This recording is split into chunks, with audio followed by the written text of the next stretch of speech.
کیا کمی ہے ہماری زندگی میں؟ شاید توکل کی کمی ہے، قرآن پڑھنے کی کمی ہے، عبادات کی کمی ہے، حلال اور حرام کی پرواہ کرنے کی کمی ہے، نظروں کی حفاظت کرنے کی کمی ہے. ہماری زندگی میں کچھ کمی ہے جس کی وجہ سے ہم اللہ تعالیٰ کے اس اللہ تعالیٰ کے ناموں کی وجہ سے ہم we are not living to our فلسٹ.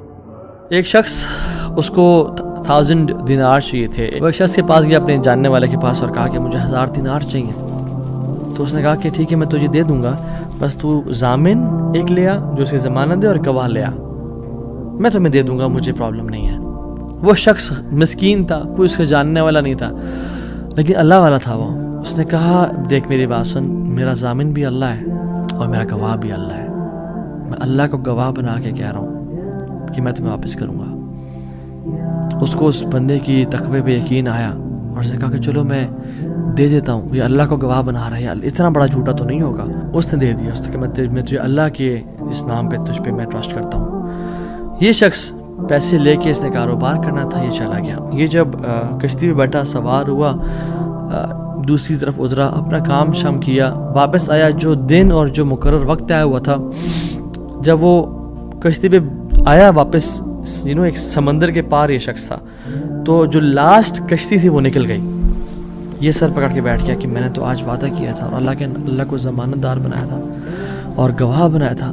اب اگر میں آج اس تک مال نہیں پہنچاتا تو وہ کیا سوچے گا میرے بارے میں، اور اس کا تو ٹرسٹ اٹھ جائے گا، یعنی کہ میں نے اللہ کے نام پہ جھوٹ بولا اسے.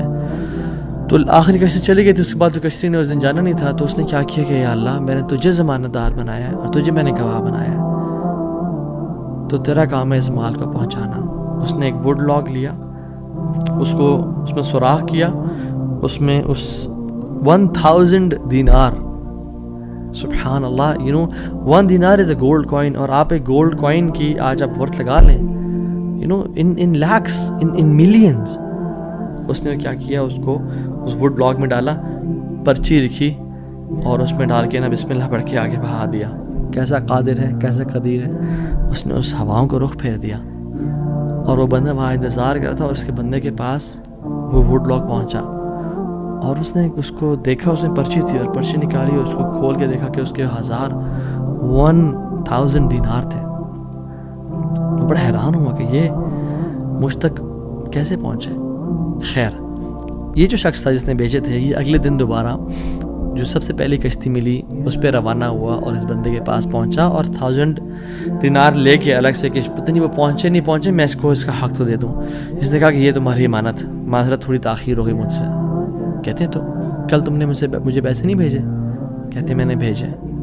پھر اس نے کہا جس رب پہ تو نے توکل کیا ہے نا، جس رب کو تو نے ضمانت دار بنایا تھا، اس رب نے تیرا مال مجھ تک پہنچا دیا، مجھے اس مال کی ضرورت نہیں ہے. اللہ تعالیٰ کے نام جو مسلمان جانتا ہو کہ میرا رب میں یہ کوالٹیز ہیں، اور یہ تو صرف 3 ہیں اور ہزاروں ہیں اس کے علاوہ، وہ کیسے بات پریشان ہو سکتا ہے؟ وہ کیسے انزائٹیز اور پریشانی سے گزر سکتا ہے؟ اس کو پتہ کہ میرا رب ہر چیز پر قادر ہے. قل هو القادر على ان يبعث عليكم عذابا من فوقكم، وہ قادر ہے کہ اس بات پہ کہ تم پہ عذاب لے آئے. ان المتقین فی جنات ونہر فی مقعد صدق عند ملیک مقتدر. عند ملیک مقتدر، وہ مقتدر بھی ہے، وہ ہر چیز پر قادر ہے. تبارک الذی بیدہ الملک وهو على كل شیء قدیر، وهو على كل شیء قدیر. وہ قادر بھی ہے، قدیر بھی ہے، مقتدر بھی ہے. تو پریشانی کس بات کی ہے جب ہمارا رب ہے اور وہ ہر چیز کو کنٹرول کر سکتا ہے، اور ہم اگر اللہ والے بن جائیں تو پھر آپ یقین جانیں کوئی مسئلہ نہیں رہے گا. ہر پریشانی کو وہ آسانی میں ایسے بدل سکتا ہے. اس نے صرف کن کہنا وہ بدل جائے.